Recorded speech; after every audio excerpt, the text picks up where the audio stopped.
오늘 우리 함께 나눌 본문 말씀은 두 구절인데요. 베드로후서 1장 10절과 그리고 데살로니가전서 5장 18절입니다.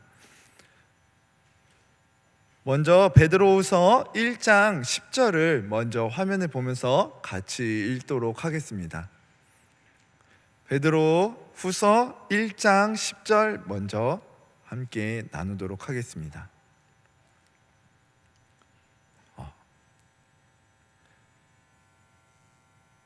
저희 화면이 아니라 성경을 찾아서 한번 보도록 하겠습니다. 베드로후서 신약성경 베드로후서 1장 10절입니다. 베드로후서 1장 10절 말씀.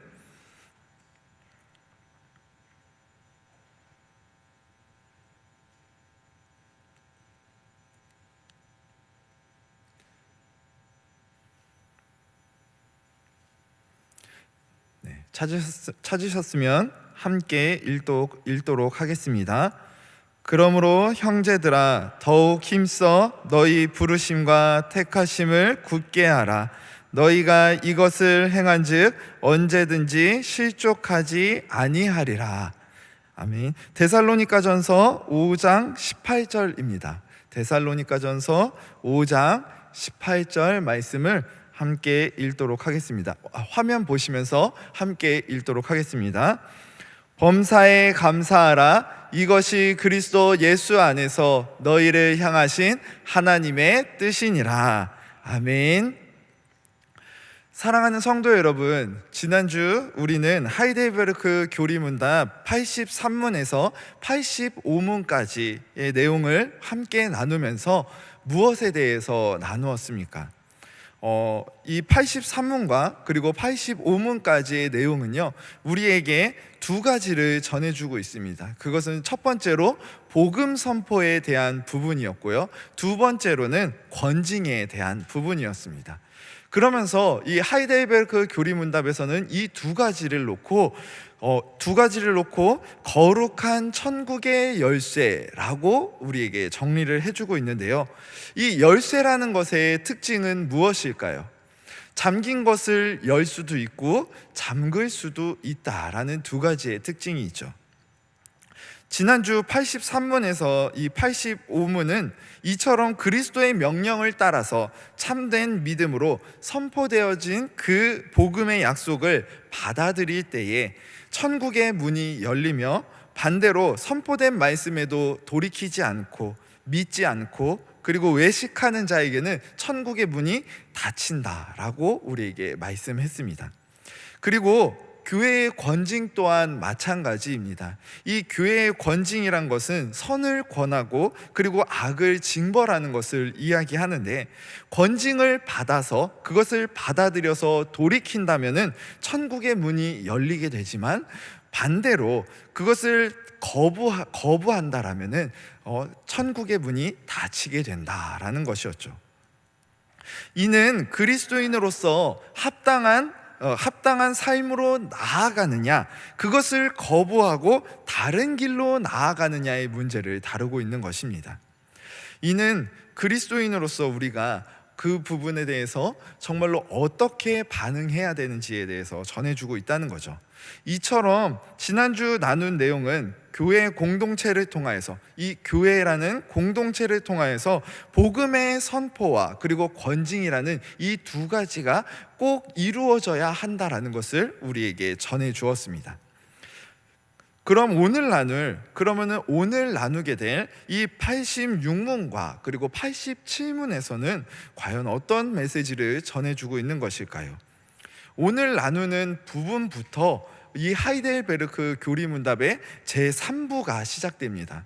이 제3부라는 것은 우리의 감사에 관하여라는 주제를 가지고 있는데요, 우리는 앞서 1부와 2부를 나누었는데, 앞선 1부에서는 우리의 죄의 비참함에 대하여 라는 주제에 대해서 우리가 함께 나누었고, 그리고 2부에서는요 우리의 구속에 관하여서 라는 이런 주제로 우리가 함께 나누었었습니다. 그리고 오늘부터 시작되는 이 제3부에서는 감사하는 삶에 관하여, 감사하는 삶에 대해서 우리가 함께 나누게 될 것입니다. 앞선 제2부에서 주로 사도신경을 한 조항씩 우리가 함께 살폈다면, 이제 오늘부터 시작되어지는 이 제3부에서는 주로 십계명과 그리고 또 주님께서 가르쳐 주신 기도를 우리가 함께 나누게 될 것입니다. 하이델베르크 교리문답에서 사도신경을 먼저 가르치고 그 다음에 십계명을 가르치는 것에는 의미가 담겨져 있습니다.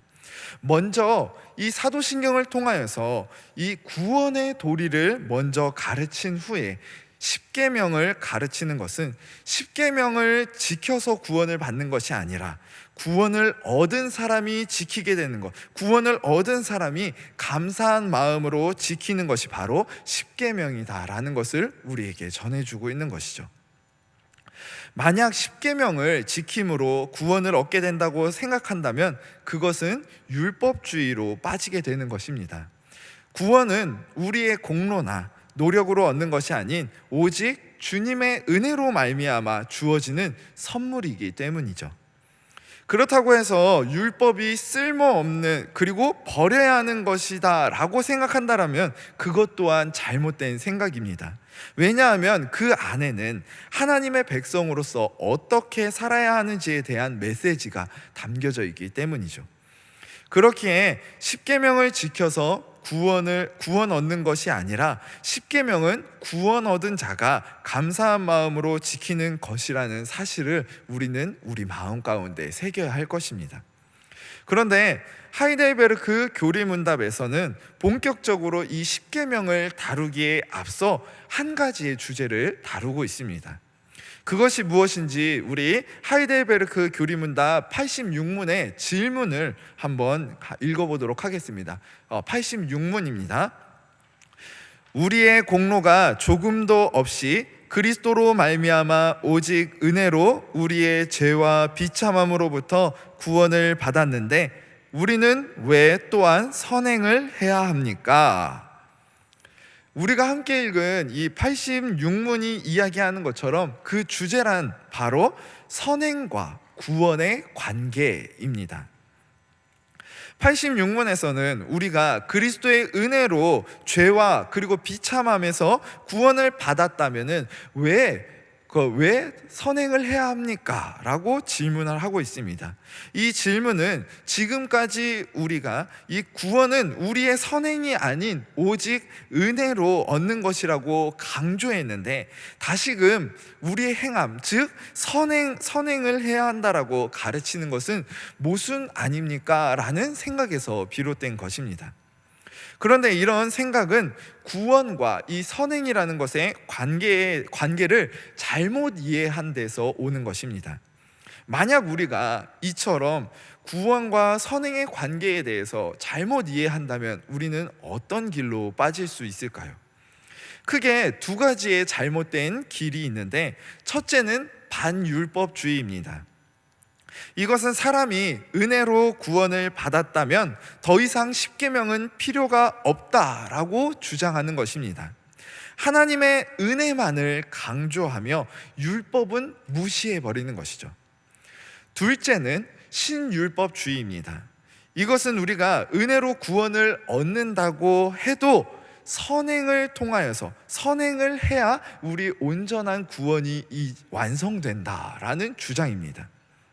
은혜로 구원을 받았지만 그것을 이제 더욱 온전하게 하기 위해서는 선행이 필요하다라는 것이죠. 이것은 우리가 굳게 믿고 있는 오직 은혜로 구원받는다라는 것을 비트는 그런 결과를 가져오게 됩니다.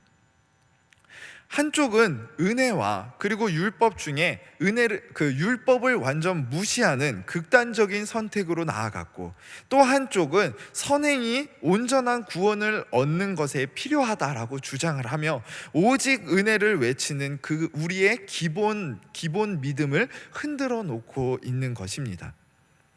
이렇게 된 이유는 앞서 나눈 것처럼 구원과 선행의 관계를 바르게 이해하지 못한 것에서 비롯된 것입니다. 그럼 이제 자연스럽게 우리는 중요한 것이 무엇인지를 볼 수 있게 되죠. 바로 구원과 선행의 관계를 바르게 이해해야 한다라는 것입니다. 하이델베르크 교리문답에서는 이것에 대해 성경에 나오는 한 단어로 요약하고 있습니다.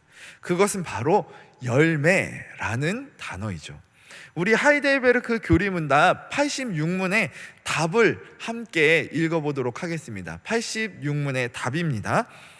그리스도께서 그의 보혈로 우리를 구속하셨을 뿐 아니라 그의 성령으로 우리를 새롭게 하여 그의 형상을 닮게 하시기 때문입니다. 이것은 우리가 모든 삶으로서 하나님의 은덕에 감사하고 하나님께서 우리를 통해 찬양받으시기 위함이며, 또한 우리 각 사람이 그 열매로서 자신의 믿음에 확신을 얻고 경건한 삶으로서 다른 사람을 그리스도에게 인도하기 위함입니다. 86문의 이 뒷부분을 보면 우리 각 사람이 그 열매로서 자신의 믿음에 확신을 얻고 라고 기록하고 있습니다. 여기서 열매라는 것은 선행을 가리키며, 선행은 구원의 근거가 아니라 구원을 얻은 사람이 자연스럽게 맺는 것이라고 가르쳐주고 있는 것입니다. 만약 선행이 구원의 근거, 즉 그것으로 말미암아 구원을 얻을 수 있다면 열매가 아닌 뿌리라고 표현했을 것입니다. 그러나 선행은 구원받은 자에게 자연스럽게 나타나게 되는 그 삶의 모습이기 때문에 지금 이 86문에서는 그것을 열매라 표현하고 있는 것이죠. 또한 선행은 우리가 그리스도와 연합되고 그리고 주님께서 주시는 그 힘으로 행하게 되는 것이기 때문에 우리는 그것을 열매라고 표현해야 맞는 것입니다. 예수님께서는 요한복음 15장에서 포도나무와 가지의 비유로 그 사실을 우리에게 가르쳐 주셨습니다. 가지는 포도나무에 붙어 있어야 열매를 맺을 수 있습니다. 포도나무에서 떨어진 가지는 열매를 맺을 수 없기 때문이죠. 그와 같이 사람이 포도나무이신 예수님께 연합되어 있으면 열매를 맺지만 그리스도께 붙어 있지 않으면 열매를 맺을 수 없습니다. 그런데 만약 열매를 맺은 가지가 자신 스스로가 이런 좋은 열매를 맺었다라고 자랑한다면 여러분 어떨까요? 모두가 그 이야기를 듣고 말도 안 되는 이야기라고 그를 질타하게 될 것입니다. 왜냐하면 포도나무 가지는 포도나무에 붙어 있기 때문에 그 포도나무로 공급되는 영향을 받아 열매를 맺게 되는 것이기 때문입니다. 만약에 이 가지의 말대로 스스로 열매를 맺으려고 이 가지가 포도나무로부터 떨어져 독립하려 한다면 어떻게 될까요? 그 떨어진 가지는 메말라서 이제 더 이상 살아갈 수 없게 될 것입니다. 그런데 이 비유는 우리에게 또 한 가지를 가르쳐 주고 있습니다. 그것은 오늘 교리문답에서 열매로 표현한 이 선행 또한 포도나무이신 그리스도께 붙어 있을 때 맺을 수 있는 것이라는 사실입니다. 우리가 구원받은 자로서 선행을 하는 것도 그리스도께 붙어 있을 때에만 가능한 것입니다. 우리가 죄인이고 그리스도의 은혜로 구원받았다는 사실을 깊이 깨달을 때 우리는 다른 사람을 사랑할 수도 있고 그를 위하여서 무언가 행할 수 있게 되기 때문입니다. 이것은 세상 사람들이 행하는 그 선행과 비슷해 보일지라도 그 근본이 전혀 다르다라는 것을 꼭 기억하시기 바랍니다. 왜냐하면 이것은 우리 스스로 낸 것이 아닌 포도나무이신 예수 그리스도와 연합됨으로 그분으로부터 공급되는 그 은혜와 사랑으로 말미암아 맺게 되는 열매이기 때문입니다. 우리가 죄인이고 그리스도의 은혜로 구원을 깊이 깨달았을 때, 구원받았음을 깊이 깨달았을 때 우리는 다른 사람을 사랑할 수도 있고 다른 사람을 위하여 선행을 할 수 있게 됩니다. 이것은 그리스도와 연합하여 거룩한 교제 가운데 사는 자가 선행을 할 수 있고 열매를 맺을 수 있다라는 의미입니다. 주님의 말씀을 읽고 기도하면서 그 말씀대로 살아가고자 하는 사람만이 진정한 열매를 맺을 수 있다는 것이죠. 만약 그렇지 않고 자신의 소견에 옳은 대로 어떤 일을 행한다면 비슷하게 흉내는 낼 수 있지만 진정한 열매, 즉 그리스도와 연합됨으로 말미암아 맺게 되는 선행의 열매는 맺을 수 없을 것입니다. 그의 안에는 주님의 사랑과 은혜도, 그리고 그분이 주시는 마음과 능력도 없기 때문이죠. 하이델베르크 교리문답 86문은 우리가 열매를 맺는 모든 일이 그리스도의 은혜로 되는 일이라고 가르쳐 줍니다. 그리스도께서 그의 보혈로 우리를 구속하셨을 뿐 아니라 또한 그의 성령으로 우리를 새롭게 하여 그의 형상을 닮게 하시기 때문입니다 라고 우리를 가르쳐 주고 있기 때문이죠. 우리가 새롭게 되어서 하나님의 형상을 따라 어떤 일을 하는 것, 이것은 모두 그리스도께서 우리를 그의 보혈로 구속하셨기 때문입니다. 또한 성령으로 우리를 새롭게 하시며 그분의 형상을 담게 하셨기 때문입니다. 여기서 우리는 그리스도의 사역과 그리고 성령의 사역이 함께 강조되고 있다는 것을 기억해야 합니다. 이 두 가지 모두 함께 연결되어야 구원과 그리고 선행의 관계를 바르게 이해할 수 있기 때문이죠. 대체로 우리는 그리스도께서 나와 같은 죄인을 위해 돌아가셨다니 너무 놀랍고 큰 사랑입니다 라고 그리스도의 사랑에 대해서 감사하며 그것을 마음에 품고 살아가고자 합니다. 하지만 그저 그리스도의 사랑에 감격하며 감사하는 마음을 품는 것에서 우리는 멈추어서는 안 됩니다.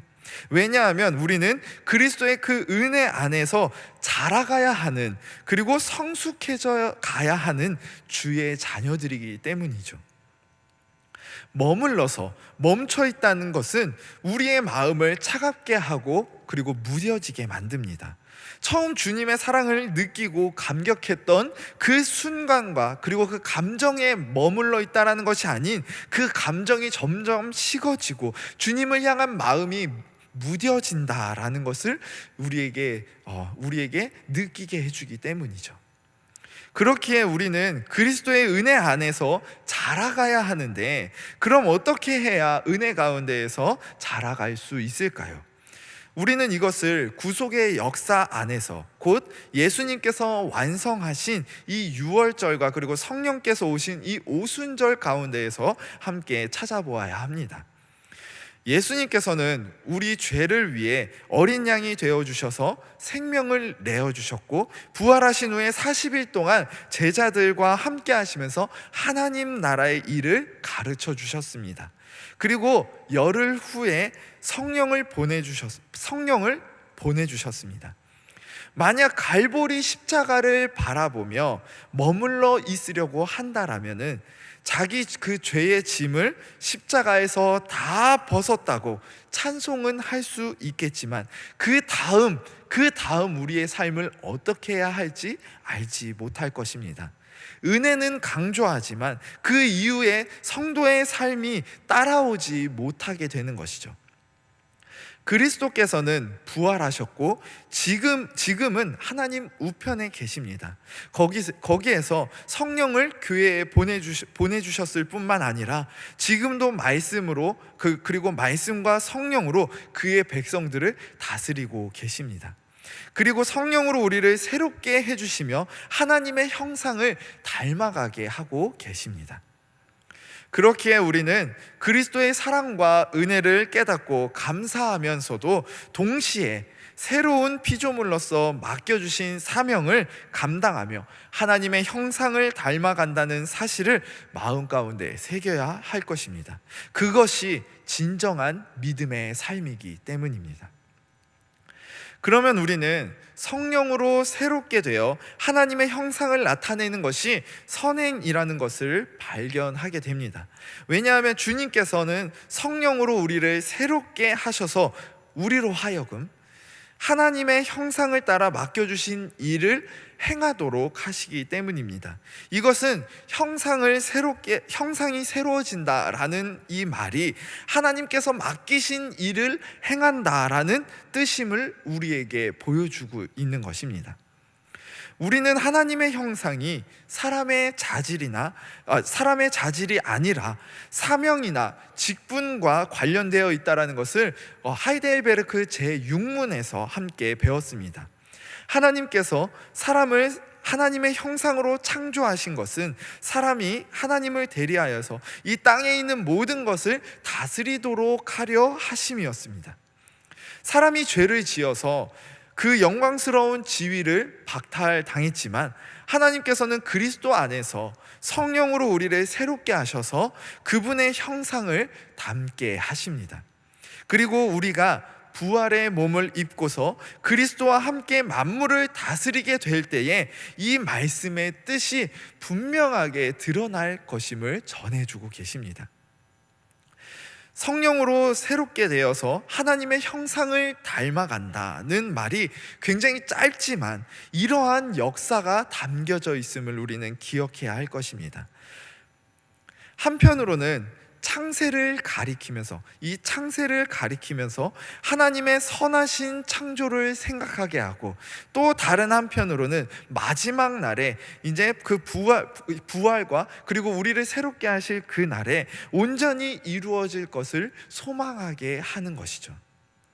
하이델베르크 교리문답은 그리스도께서 성령으로 우리를 새롭게 하셔서 하나님의 형상을 닮아가게 하는 일이 삼위 하나님께서 행하시는 놀라운 일임을 가르쳐주고 있습니다. 또한 그 안에서 우리의 선행도 은혜로 말미암아 주어지는 것임을 가르쳐주고 있죠. 이 선행이라는 것이 삼위 하나님의 놀라운 역사와 은혜로 주어진다라는 것을 우리가 안다라면은 우리가 선행을 했다고 자랑할 수 있을까요? 그것이 은혜로 주어지는 하나님의 선물임을 안다면 그 누구도 자랑할 수 없을 것입니다. 그것이 우리의 공로가 아닌 우리가 그리스도와 연합되어짐으로 그분의 힘과 능력으로 은혜로 말미암아 주어지는 것이기 때문입니다.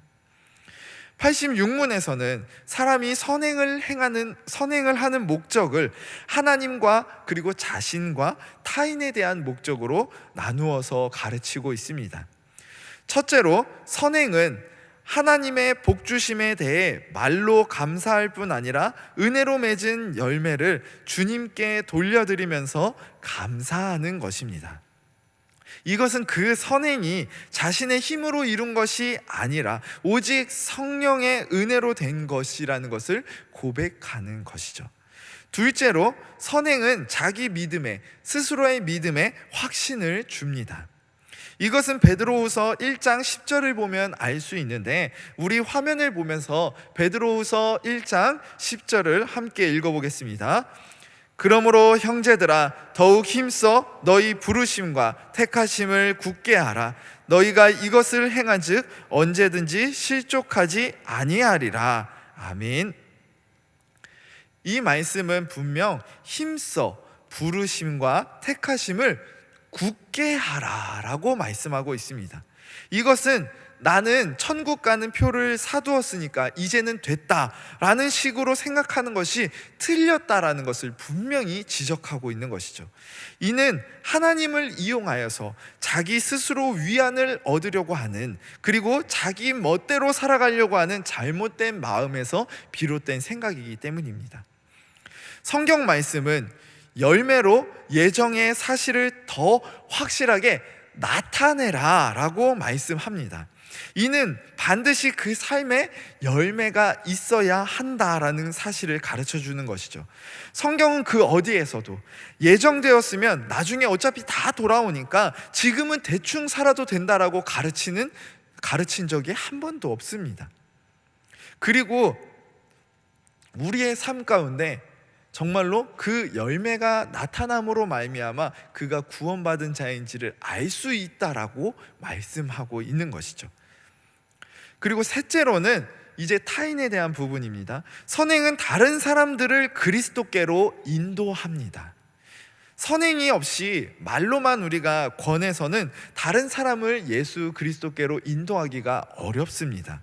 오히려 말을 하지 않더라도 선행을 베풀면 베드로전서 3장의 말씀처럼 너희 속에 있는 소망에 관한 이유를 묻는 자들이 생기게 될 것입니다. 그리스도와 접붙여진 사람이 선행의 그 열매를 맺을 때에 주님께서 그것을 사용하셔서 다른 이들로 하여금 그리스도께로 나아오는 통로가 되게 하신다라는 것입니다. 그럼 이제 다음 문답인 87문을 함께 살펴봤으면 좋겠습니다. 앞선 문답과 연결되는 87문은 우리에게 무엇을 전해주고 있을까요? 우리 이번에는 87문과 그 답을 함께 읽어보도록 하겠습니다. 감사치도 않고 회개하지 않는 삶을 계속 살면서 하나님께로 돌이키지 않는 사람들도 구원을 얻을 수 있습니까? 답을 읽어보겠습니다. 결코 구원을 받을 수 없습니다. 성경은 음란한 자, 우상 숭배자, 간음하는 자, 도둑질하는 자, 탐욕을 부리는 자, 술 취하는 자, 욕하는 자, 강도질하는 자나 그와 같은 죄인들은 하나님 나라를 유업으로 받지 못한다고 말씀합니다. 87문은 감사하지 않고 회개하지 않는 삶을 사는 사람은 구원을 얻을 수 없다라고 가르칩니다. 우리는 흔히 회개하지 않는 사람은 구원을 받을 수 없다라는 부분에 대해서는 생각하고 있지만 감사하지 않는 사람은 구원을 받지 못한다라고는 생각하지 못할 때가 많습니다. 그것을 우리는 생소하게 느낄 때가 많기 때문이죠. 이것을 바로 알기 위해서는 먼저 성경에서 이 부분에 대해서 무엇이라 말씀하는지를 살펴보아야 합니다. 먼저 대표적인 구절로 로마서 1장 21절 말씀, 로마서 1장 21절 말씀을 보면 하나님을 알되 하나님을 영화롭게도 아니하며 감사하지도 아니하고 오히려 그 생각이 허망하여지며 미련한 마음이 어두워졌나니 라고 말씀합니다. 로마서 1장은 여러 가지 죄들을 열거하는 가운데 지금 이것을 가장 먼저 등장시키고 있습니다. 하나님께 영광을 돌리지 않거나 감사하지 않는 것을 그 많은 죄들 가운데 가장 첫 번째로 다루고 있는 것입니다. 데살로니가전서 5장 18절을 보면 범사에 감사하라. 이것이 그리스도 예수 안에서 너희를 향하신 하나님의 뜻이니라 라고 말씀합니다. 그리스도와 연합하여 구원을 얻은 사람은 모든 일에 주님께 감사하며 살아야 한다는 것입니다. 그리고 에베소서 5장 20절 보면 범사에 우리 주 예수 그리스도의 이름으로 항상 아버지 하나님께 감사하라 라고 가르쳐 줍니다. 여기서도 범사에 곧 모든 일에 대해 감사하라고 말씀하는데 이것은 잘 될 때에 감사하지 않는 것이 잘못된 것이다 라는 것을 넘어서서 감사하기 어려운 상황 가운데에서도 감사해야 한다라고 말씀하는 것입니다. 이 감사라는 것은 성령 충만과 아주 깊은 관련이 있습니다. 성령께서 함께 하시며 도와주시지 않는다라면 우리는 진정한 감사를 올려드릴 수 없기 때문이죠. 또한 범사에 우리 주 예수 그리스도의 이름으로 항상 아버지 하나님께 감사하라라고 말씀하셨는데, 이 말은 모든 일을 예수 그리스도를 통하여서 바라보고 바르게 이해하면서 감사를 드리라는 말씀입니다. 이것은 결코 우리 앞에 놓여져 있는 어떤 현실을 부정하거나 애써 무시하면서 감사하라는 것이 아니죠. 그리고 우리의 우리의 마음과는 상관없이 입술로만 감사하라는 것도 아닙니다. 성령을 의지함으로 예수 그리스도를 통해 마주한 일들을 바라보고 이해하게 되면 진정한 감사를 드릴 수 있게 될 것이다 라는 말씀인 것입니다. 그리고 그리스도를 통해서 우리의 생각보다 이 감사의 그 뒤편에는, 그 감사의 그 근거에는 그리스도를 통해서 우리의 생각보다 더 높으신, 그리고 우리의 계획보다 더 크고 선한 길로 인도하시는 하나님을 바라보라라는 것이 담겨져 있습니다. 우리가 진정으로 감사할 수 있는 이유가 무엇입니까? 우리가 좋은 일이 있을 때 감사할 수 있는 건 너무나 당연한 것일 것입니다.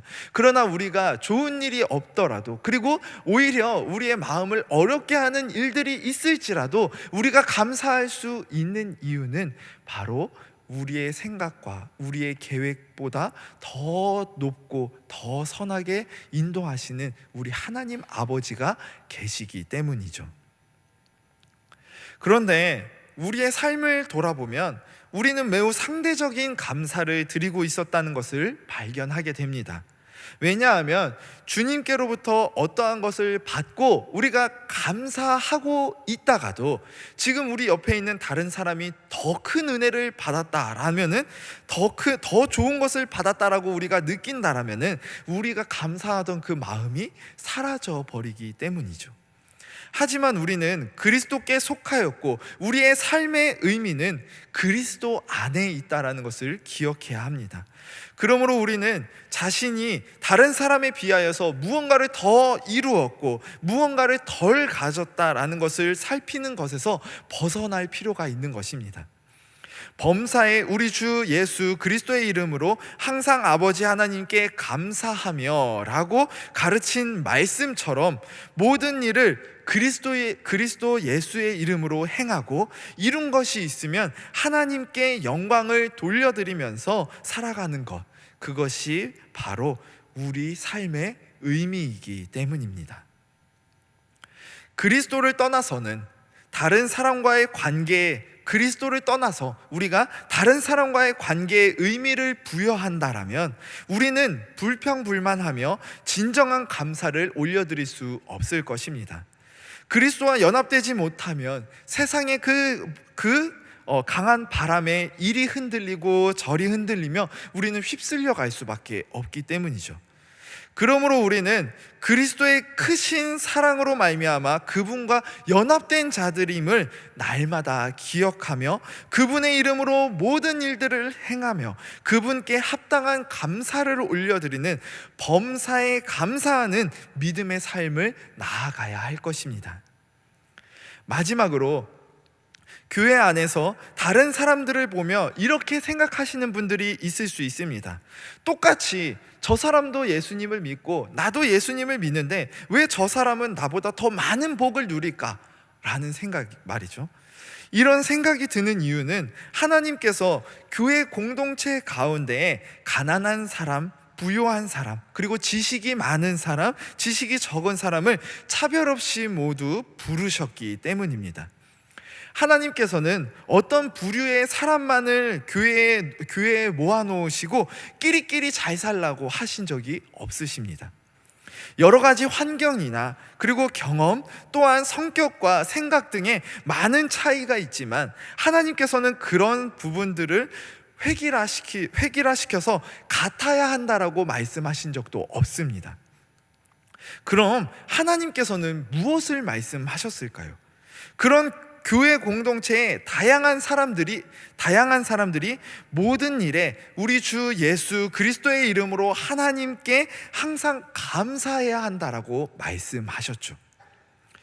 그리스도 안에서 나를 발견하고 그리스도 안에서 내가 하는 것들을 재해석하며 그 안에서 그리스도의 몸에 있는 그 다양성, 그 다양함을 드러내며 사는 것, 그것이 바로 올바른 교회 공동체의 모습입니다. 교회 공동체는 믿음 가운데에서 다양함과 그리고 성숙함이 함께 드러나야 한다라는 것이죠. 그렇기에 우리는 다른 사람을 보고 비교하는 것이 아닌 내 자신을 잘 돌아보아야 할 것입니다. 우리 자신이 범사에 감사하며 살고 있는지를 말입니다. 성경에서는 감사하지 않는 것은 죄라고 말씀합니다. 왜냐하면 하나님께서 그리스도 안에서 우리에게 주신 새로운 나라는 이 세상에 가장 좋은 것보다 훨씬 더 가치 있는 것이기 때문입니다. 주님께서는 이 세상 어떤 것으로도 얻을 수 없는 하나님 나라를 우리에게 선물로 주셨습니다. 그렇게 우리 한 사람 한 사람이 모두 그 은혜로 말미암아 범사에 감사하는 삶을 살아갈 때 우리는 건강한 교회 그리고 건강한 성도로서 하나님의 기쁨이 되는 삶을 나타낼 수 있는 것입니다. 이것은 세상과 맞서서 승리할 수 있는 성도의 능력이 되며 바로 교회의 능력이 됩니다. 우리에게 하나님 나라를 주신 이 은혜, 주께서 십자가를 통해 이루어 주신 이 복음의 은혜가 있기에 우리는 어떠한 상황 가운데에서도 맞서 싸워 승리할 수 있기 때문입니다. 사랑하는 성도 여러분, 오늘 나눈 이 86문과 87문은 우리에게 왜 선행을 해야 하는지, 감사하는 삶이 왜 중요한지를 가르쳐 주고 있습니다. 선행은 구원의 근거가 아닌 구원받은 자에게 자연스럽게 나아오는 삶의 열매입니다. 이것은 그 열매로 그 사람이 구원받은 자인지 드러나게 된다라는 의미이기도 하죠. 또한 선행은 그리스도와 연합되어짐으로 나오게 되는 것, 곧 자신의 힘으로 이룬 것이 아닌 오직 성령의 은혜로 된 것이기 때문에 우리는 자랑할 것이 없고 단지 감사하며 하나님께 영광을 올려드려야 한다라고 가르쳐주고 있습니다. 그리고 이것을 통하여서, 이 선행을 통하여서 우리는 다른 이들을 그리스도께로 인도하는 삶을 살아야 합니다. 그저 말뿐이 아닌 그들의 삶으로 다가가서 주님의 마음을 본받아 그들을 섬김으로 복음의 능력을 그들이 느낄 수 있게 해주어야 한다라는 것입니다. 그리고 마지막으로 87문에서 전해주는 것처럼 우리는 범사에 감사하는 복음의 은혜로 말미암아 어떤 일이 있을지라도 우리의 삶을 인도하시는 그 하나님을 신뢰하며 감사하는 삶을 살아야 합니다. 그것이 구원받은 자의 합당한 삶이며 세상을 이길 성도의 능력, 교회의 능력이기 때문입니다.